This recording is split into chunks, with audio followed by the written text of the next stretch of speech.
Hello viewers, this is IT System Admin and Information Technology Learning tutorial channel for you. Today in this tutorial I am going to show you how to turn on gaming mode on Windows 11 computer.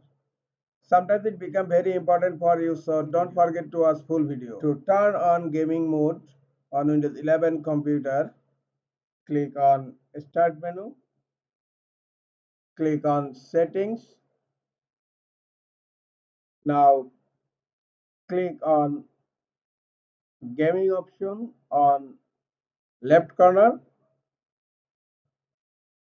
Now you will find an option here, gaming mode.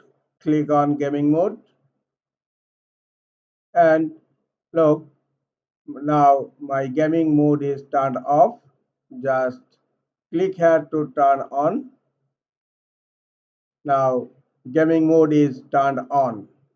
Close settings. This is all for today. Hope this tutorial is helpful for you. Keep watching for next tutorial. Thank you very much.